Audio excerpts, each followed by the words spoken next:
Good day, dear viewers. My name is Gillet. You're welcome to today's episode of Gillet Show. Indiscipline in the youth of today has become a great cause of concern for everyone. These days, if we do not hear that students are stabbing their teachers, we hear cases of excessive consumption of drugs and alcohol in the youth of today. Some even do get involved in cultism. But the big question now is, what are the causes of such great indiscipline in the youth of today? Could it be blamed on the parents? Could it be blamed on the state? Could it be blamed on the school? Could it be blamed on the society or the youth themselves? If it could be blamed on them, what is the possible way out of this dilemma? Join us in today's episode of Gillet Show, and you'll have the answers to all these questions by yourself. Joining me as guests in the studio today, dear viewers, are going to be Prof.Ngezem, all the way from the United States of America, and Ndi Mbecha Ferdinand, all the way from Germany.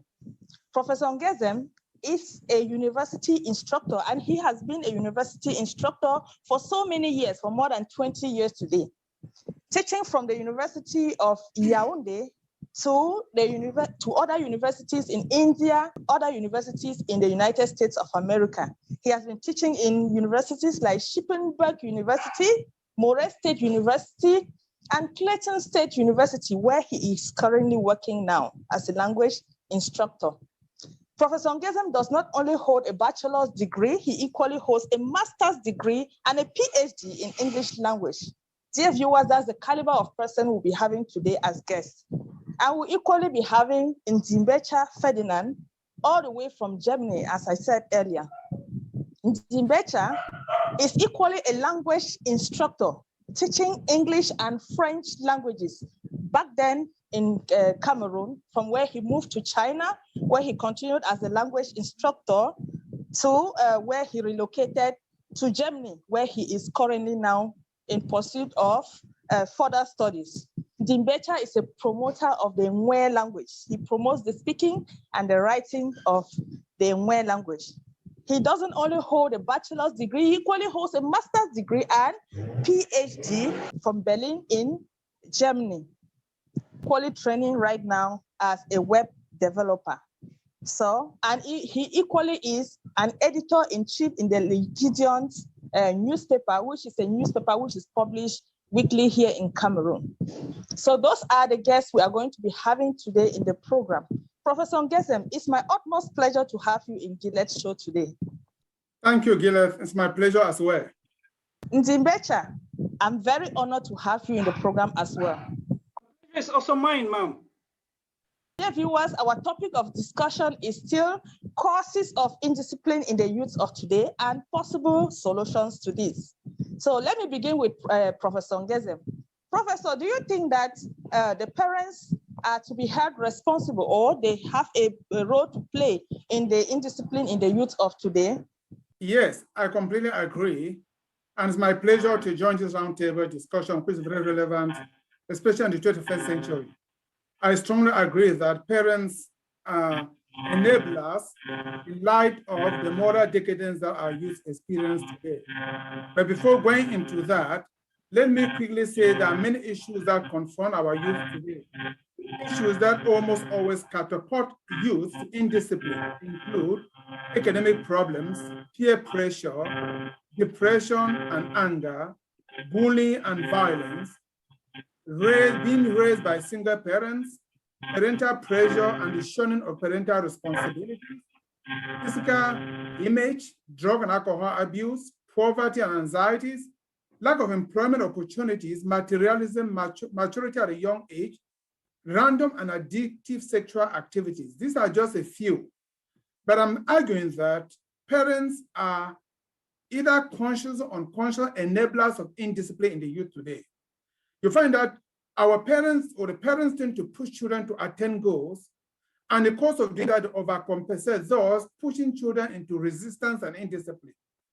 BBC's survey of recent years blame parents for abandoning responsibility for the children, thus leaving them with bad behavior. Parents send children to schools with mobile phones, iPod, MP3, etc. in place of pen or pencil, thus creating a distraction and disruption in school. TV and media at home also hurt the children. Children are also exposed to sexual acts which are perpetuated by their parents, because parents unknowingly will engage in sexual activity without paying attention on the whereabouts of the children, and such put children into such situations at times at very early ages.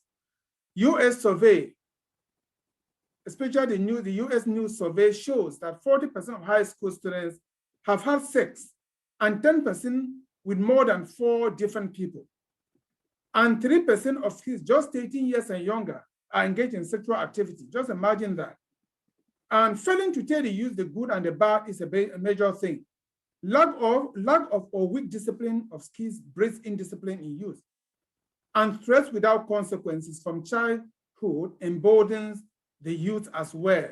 When you threaten without giving concrete action or punishment, it emboldens the youth similarly. One key solution, and I have many of them, let me just give you a few. Parents should not be too protective. Let youth go through fire at times to learn and to cope with diverse life and the adverse challenges that come with life. It is important to understand their life stages. Children, for instance, from 13 to 24, choose independence over adoring their parents. They develop their own interests, they find their own voice, they seek approval from peers over parents, and opinions of their peers outweigh those of parents, unfortunately. It is good for parents to urge youth to open up and to share their interests, concerns, or worries with them. It's good to listen to them, don't lecture them. Politely ask questions about what they tell you, plan their plans, so they may, on their own, realize the shortcomings of their own narrow plans or behavior. It is also good to encourage them to engage groups or people who can mold them into good citizens and to respond to appropriate behavior. It is also important to monitor their online activities. For example, 70% of children hide their internet activities from their parents and the adults in their life. At the end of the day, prayers is a master key. It's an invisible weapon against indiscipline. In essence, parents and or adults in the lives of youth must do the following to curb the indiscipline of youth. They must demonstrate personal responsibility. Role modeling is the most effective tool parents have for teaching their teens anything. Second, they must create a culture of accountability in the family. That means children or youth should be held accountable.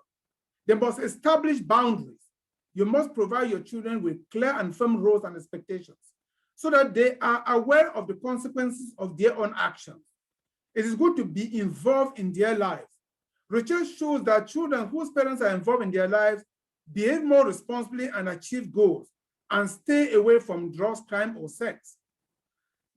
But don't be over-involved.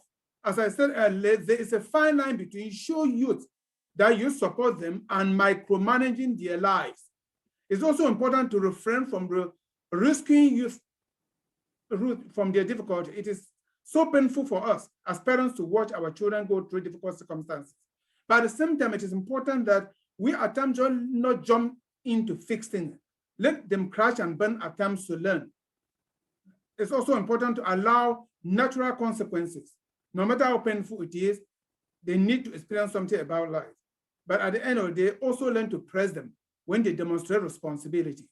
That's what I can say for now. Thank you. Thank you so much. Dear viewers, don't go away. Stay connected. We'll be right back.